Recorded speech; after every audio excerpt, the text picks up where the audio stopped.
Well, hello there, and welcome back. My name is Elena. And I am Fotios, and this is the Game Court. And today we chose to talk about 10 hidden gems. Wow, that sounds like quite a mouthful, doesn't it? So 10 hidden gems, we managed to find this kind of description, are 10 games that we have played, and they're wonderful, amazing games. And I don't know how, they're not like super duper high up in the BGG top. They're, I think, around 2.5 thousand under. Yeah, none of these games is within the top 1,000 for sure, and most of these games are below 3,000 or even lower than that. And it's quite a pity, really, because they're incredible games, and this is why we present them to you, so you can play them and enjoy them just as much as we do.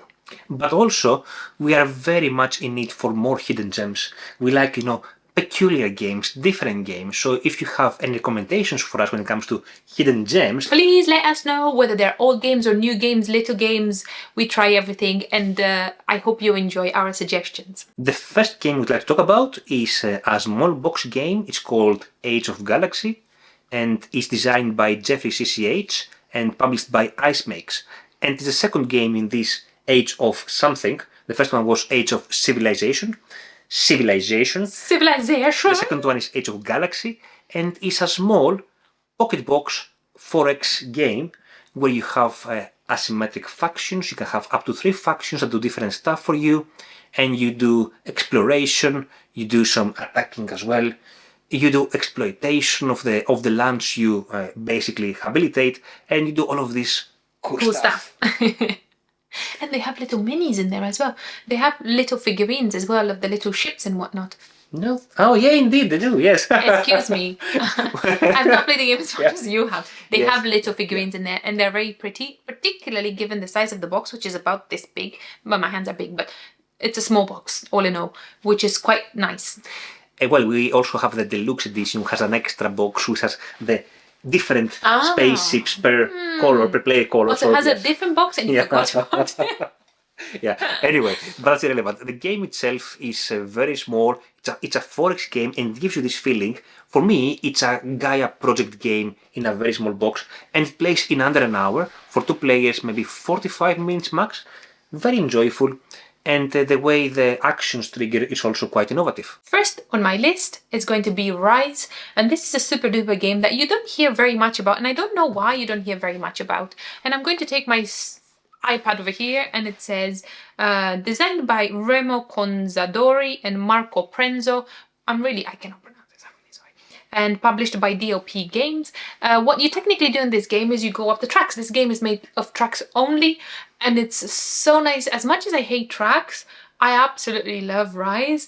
You have tracks in absolutely everything. So you have different parts of civilization, like politics, like bank. You have entertainment in it. You have some environment in it. Science. You have the news, in the newspaper, and the press. So you have like different elements in it, industries and whatnot. So you have different tiles that represent tracks, that represent all these things that I was talking about.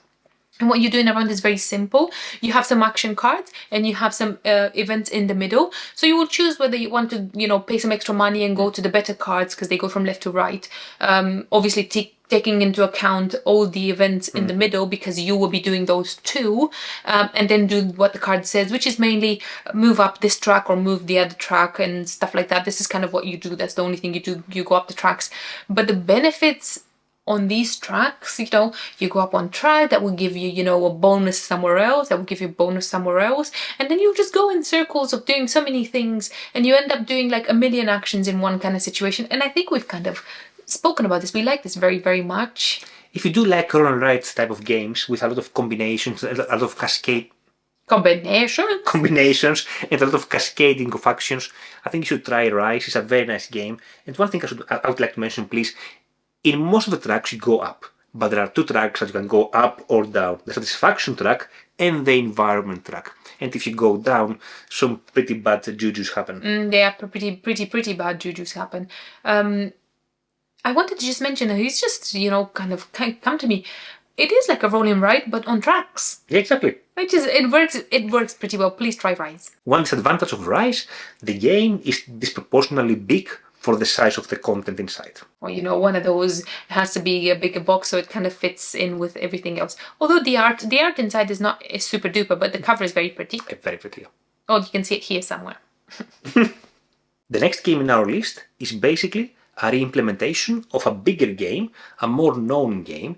So the older game is called Arkwright. This is the Arkwright, the card game, and it's published by Game Brewer and it's designed like the big Arkwright by Stefan Risthaus. And this game is all about economy, demand, supply, marketing, production, factories, workers, payment, shipping out your products, taking loans, accumulating shares from your company, increasing your share value.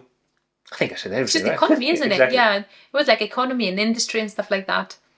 And how you balance the supply and demand and how you make the appeal of your product even higher. It's a very, very neat game in my opinion.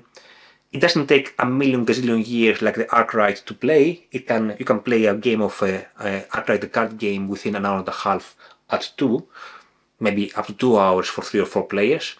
But it gives you the satisfaction of this economy, and it's actually a pretty good game. It is. It offers you 4 industries that you could choose from. Everybody starts with 2 different industries, different from your opponent if you play in 2, because that's how we mainly played this game in 2. Most of our games are in 2. But you have cutlery?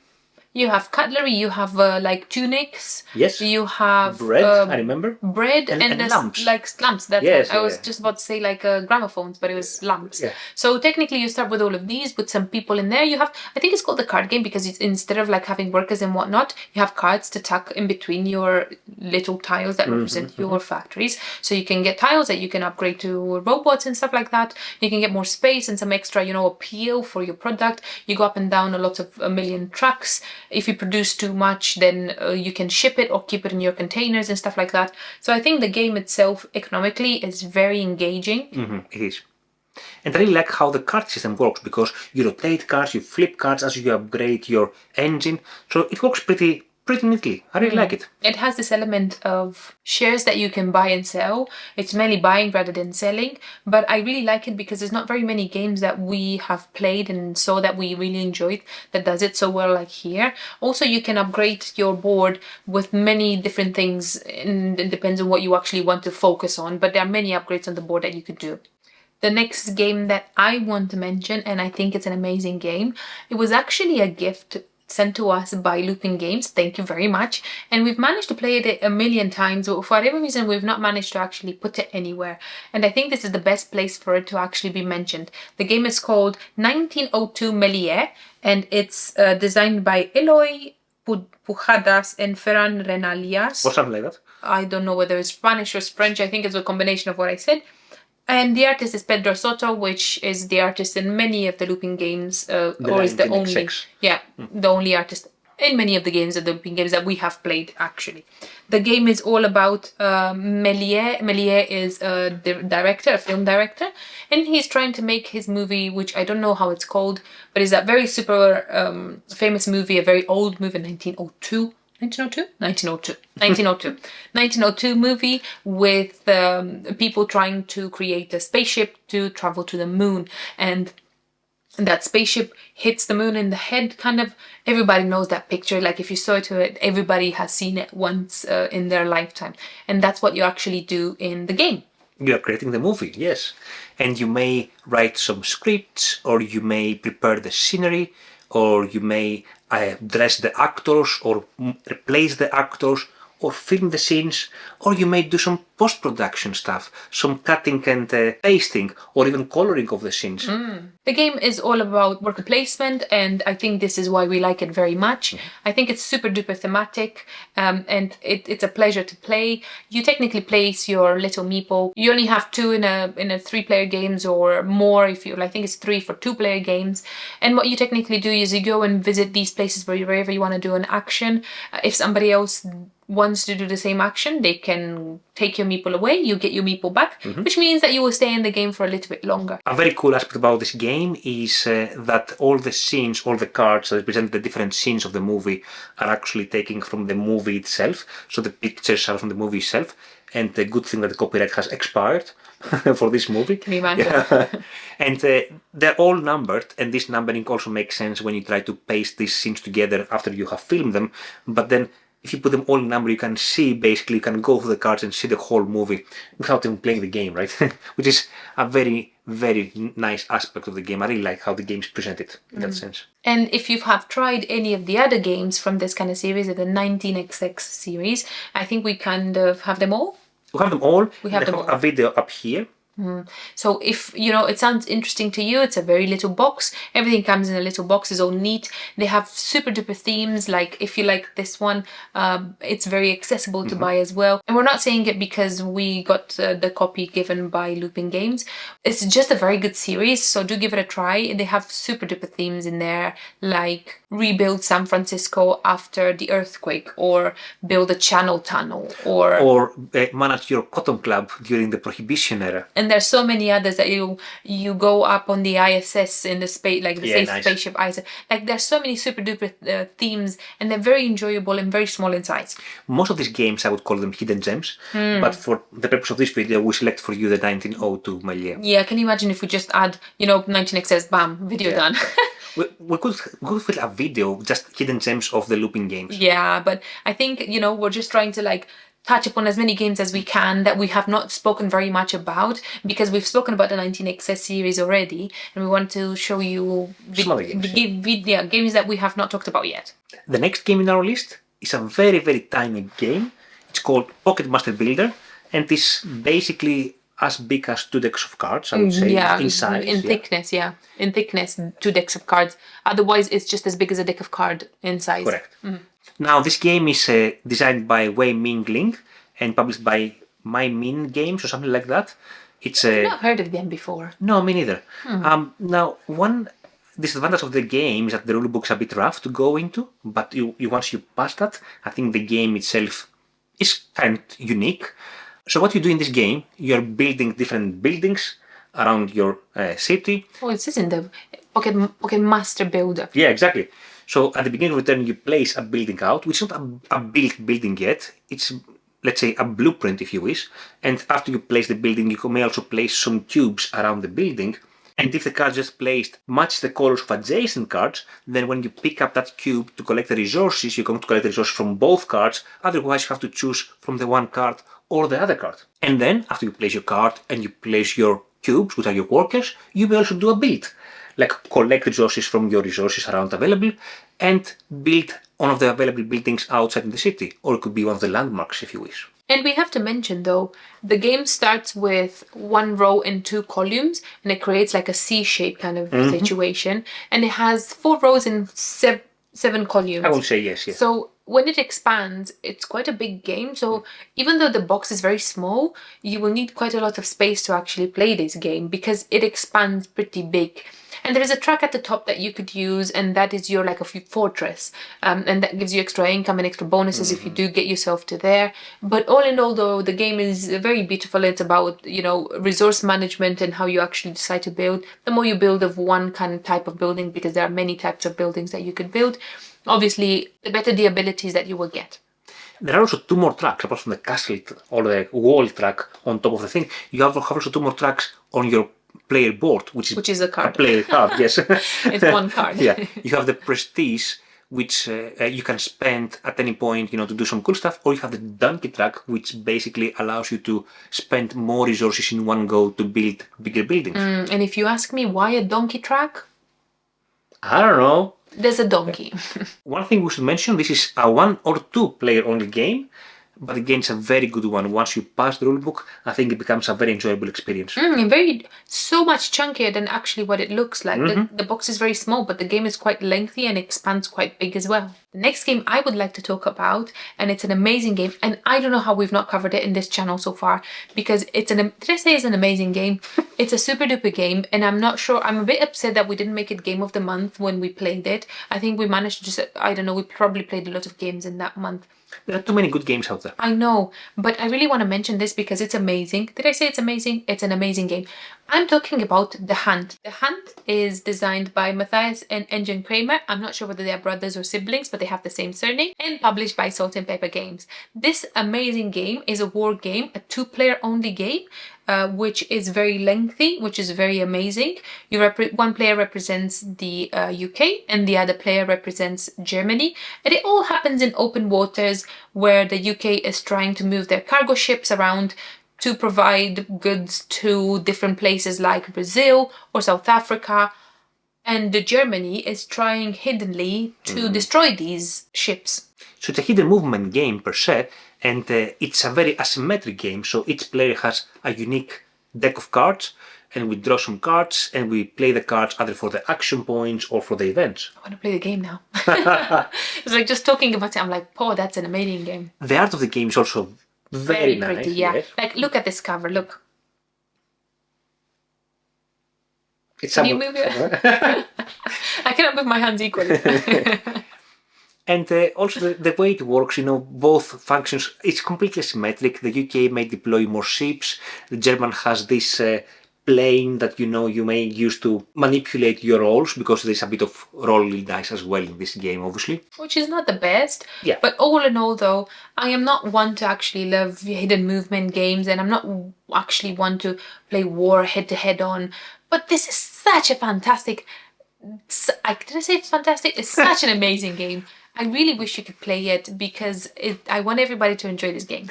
And even if, UK finds where the German ship is, the game doesn't end there immediately. There is the final resolution, the final battle, right? The battle. Where UK might have an advantage, but still, it might be the Germany that wins the game. The next game in our list is another tiny small box game published by Helvetic and designed by somebody who is a doctor. What is his name? He used to wear bow ties a lot.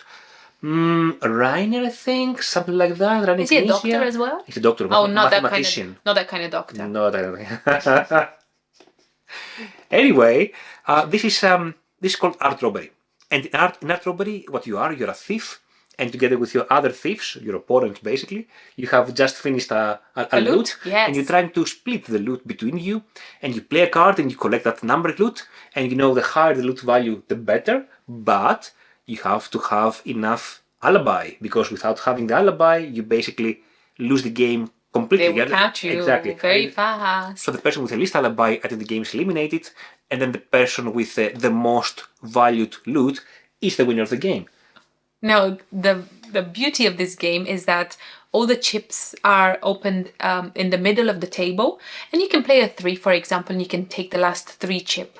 But if your opponent plays the next card that is a 3, they will collect a 3 value chip from wherever that might be available, whether it's in front of you or is on the table. Yeah, exactly. So it's this, you end up, you don't even know what you end up with at the end, because the more cards everybody plays, you will just steal from everybody else, and it's just so much fun though. So much fun. It is very much fun, and you have 4 of these rounds as you go through the game, and you collect the chips, and you also have the dog as well, who protects your chips up to a point. Because sometimes the dog, is not very loyal to you. Maybe go to another player. I mean, you even steal the dog. Exactly. You steal everything. Like, everything is up for grabs, if anything. The game plays in 15 minutes or so, if even. It's an amazing filler, and very underrated. My choice of the small game box is Guillotine, and I'm actually bringing this game up instead of actually putting a cover on, not because we don't have the others. I think we have all the others we have mentioned, but I want to read what it says on the cover.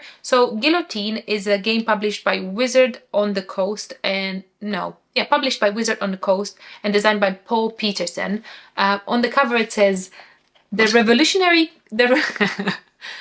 revolutionary card game where you win by getting ahead, as in 2 words, a head, which is exactly what you do in the game. So the game has a made-up guillotine, like a cardboard-like guillotine that goes in one side of the table, and then you display all the cards from the guillotine onwards.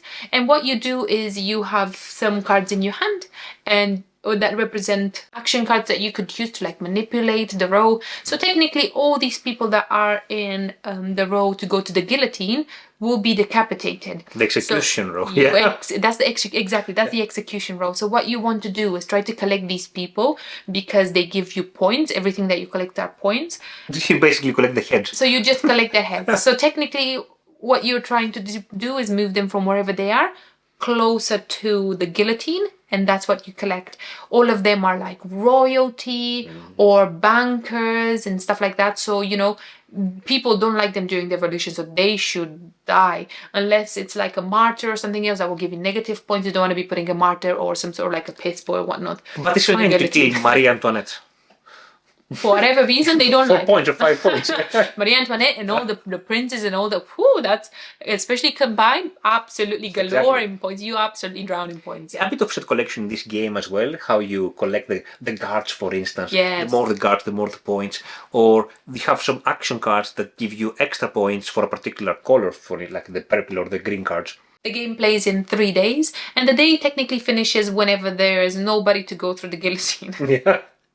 It's a very fun game, even if you don't know the action cards that you could play from your hand, because technically before you collect, you can play an action card that gets replenished at the end of your turn, which is after you collect a card. So it's a very fun game, it's a very refreshing game, and it's a very amusing game. The next game in our list is called Ground Floor, and it's one of the games that we don't really own, and I don't know why. This might be the only one that we don't own in our collection. Yeah, it's because Reese has it. So what we do is, you know, if somebody else has it that we play with regularly, we won't have it because there's not very much space in the house for games. So we'll leave it for somebody else, and then we'll have something else.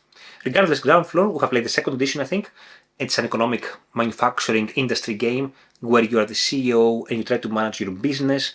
You try to hire different employees, do some marketing campaigns, and also develop your company because you start with one ground floor. Yeah, it's like a startup company, isn't it? Exactly. It's like your newly developed company. You've just built your company and you're trying to like go up. Exactly. Yeah, and as you increase the size of your company, the size of your building, you have more and more powerful actions, more warehouse, and you try to sell to sell your goods in the market. There are some events as well there that, you know, change the tempo of the game and the economy of the game. If the economy goes up, recession, or you have a boom. It's a very nifty game. I really enjoy it. Me too. And what I like very much about this game is that to your ground floor business, you can add extra floors. So, you know, every floor gives you a different perk. I think the last floor gives you like a end score points or something like that. But the idea is you can add extra floors that will give you some extra stuff to do, which I really like and I've not seen in any other game. And it's a very refreshing, solid, mechanically speaking game, really. It's a very nice economic game. The last game in our list, and I don't know how we managed to get to the end of this because I feel like it's been super quick. Yeah. I am going to choose Joan of Arc, Draw and Write, Orléans Draw and Write. So technically Orléans in a draw and write version. This is designed by Ryan Hendrickson and Rainer Stockhausen, published by DLP Games again. This is a very refreshing roll and write. It's got a big roll and write as well. Draw and write is not roll and write, but it's draw and write. It's actually, do you draw? Yeah, because you draw from a bag, a draw and write. You get all the chips, yeah. Yeah, so you technically have the same chips as in Orléans, but so much bigger. And you still draw from a bag the same as Orléans, but everybody uses the same chips, so the chips are common. And you should have more or less the same actions that you have in Orléans. If you have not played Orléans, I think this is one of my favorite games. And it's very bountiful how you use all your little chips to populate little action spaces, a bit like Paladins, I think, the same kind of mechanic. And then from there you can do some expeditions, you can do some building, and then from there you can do some scrolls and like, academic scrolls and stuff like that. So technically it's the same thing that you do here as well. You still have the action of exploring, then you can collect a lot of goods and for benefits. You can build as well, you can still have the same scrolls. So it's a very, very similar Orléans style game with very similar actions. You have a couple of them that can give you some like extra perks. You know, the little buildings that you have in Orléans, like 1 and 2.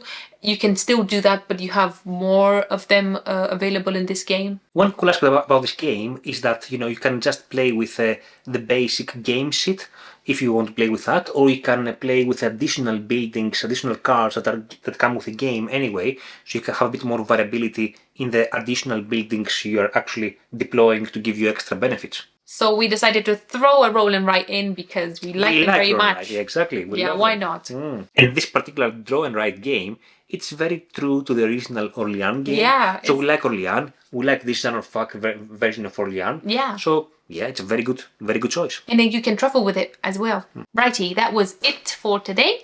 That was our 10 hidden gems for you guys.